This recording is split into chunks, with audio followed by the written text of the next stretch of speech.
Hi friends, ఎలా ఉన్నారు? ఈరోజు నేను మీకు టమాటా రసం సింపుల్గా ఎలా తయారు చేయాలో చూపిస్తాను. అందుకు గాను నేను మీడియం సైజ్ టమాటాలని ఒక 3 ఈ విధంగా పైన చెక్కు తీసుకొని పెట్టుకున్నాను. అలానే హాఫ్ సైజ్ నిమ్మకాయ అంత చింతపండు పెట్టుకున్నాను. 3 ఎండుమిరపకాయలు, ఒక 2 కొమ్మలు, కరివేపాకు వేసేసి ఇప్పుడు వాటర్ కొంచెం పోసేసి నేను ఒక 10 నిమిషాలు నానబెట్టేసుకుంటాను. ఈ విధంగా ఒక హాఫ్ గ్లాస్ వాటర్ పోసేసుకొని 10 మినిట్స్ నానబెట్టేసుకోండి ఫ్రెండ్స్. తర్వాత మనం కొంచెం వీటిని మగ్గించేసుకుందాము. ఈ ఎండుమిరపకాయలు కరివేపాకు వేసినప్పుడు మనం మగ్గించుకుంటాం కదా, అప్పుడు మంచిగా ఫ్లేవర్ వచ్చింది. వీటి యొక్క రసం అనేది బాగా వాటిల్లోకి, మన టమాటా వాటిల్లోకి మొత్తం కలిసిపోయి చాలా టేస్టీగా ఉండిద్ది ఫ్రెండ్స్. ఇప్పుడు వీటిని బాగా చేతితో ఇలా స్మాష్ లాగా చేసేసుకొని, కొంచెం మరీ కాదు, ఇట్లా చాలు, ఇట్లా అనేసి ఒక్కసారి స్టవ్ మీద పెట్టేసుకుందాం ఫ్రెండ్స్. రసంలోకి పౌడర్ వచ్చేసి జీలకర్ర, పచ్చెనపప్పు, కందిపప్పు, ఒక్క 2 ఇంత అంటారు కదా, కొంచెం మెంతులు, ఒక 3 ఎండుమిరపకాయలు, ధనియాలు, నల్ల మిరియాలు, ఒక్క చిన్నులపాయ, వీటన్నిటిని నూనె లేకుండా ముందు మాడకుండా దూరగా వేయించేసి పొడి చేసేసుకుందాం. ఇది ఇప్పుడు నేను ఈ రసంలోకి వేసే పొడి అండి. బయట అంతా ఇప్పుడు కెమికల్స్ కలుపుతున్నారు అంటున్నారు కదా, మనం మ్యాక్సిమం సాంబార్కి కానీ ఏదైనా ఇంట్లో కొట్టుకోవటమే బెటర్. ఇప్పుడు వీటి వేయించేసుకుందాం.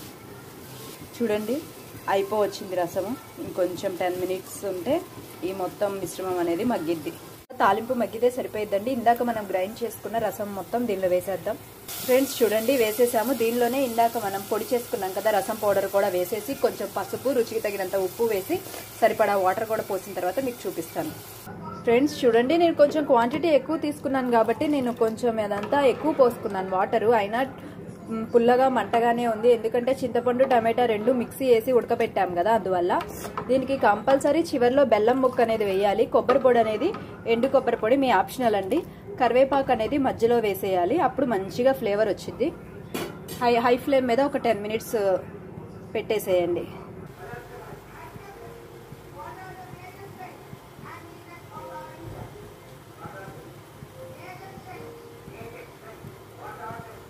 ఫ్రెండ్స్ చూడండి, రసం ఎట్లా మరుగుతుందో. రసం ఎంత మరుగుతుంటే మనకి అంత మంచిగా టేస్ట్ అనేది ఉండిద్ది. నేను కరివేపాకు కూడా వేసేసాను. ఇంకొక 10 మినిట్స్ తర్వాత నేను ఒక చిన్న బెల్లం ముక్క వేసేసి ఇంకొక 10 మినిట్స్ నుంచి దించేస్తాను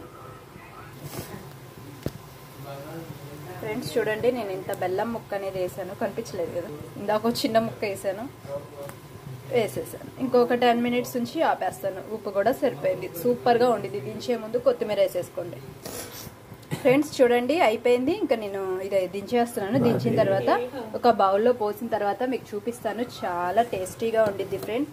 ఈ రసము జలుబు, దగ్గు ఉన్నప్పుడు కూడా మంచిగా, నోటికి ఫీవర్ వచ్చినప్పుడు ఈ రసం అనేది చాలా బాగుండిద్ది. చాలా లాగిచ్చేస్తాం మనం ప్లేట్లు అనేది. కొంచెం ఏమన్నా దీనిలోకి ఆమ్లెట్ కానీ ఒడియాలు కానీ పెట్టుకుంటే, అది ఫీవర్ లేనప్పుడు, జలుబు ఉన్నప్పుడు కూడా ఆమ్లెట్ తినొచ్చు కదా, బాగానే ఉండిద్ది. చూడండి, చాలా బాగుండిద్ది. దించేస్తున్నాను ఫ్రెండ్స్. చూడండి, దించేసాను, అయిపోయింది.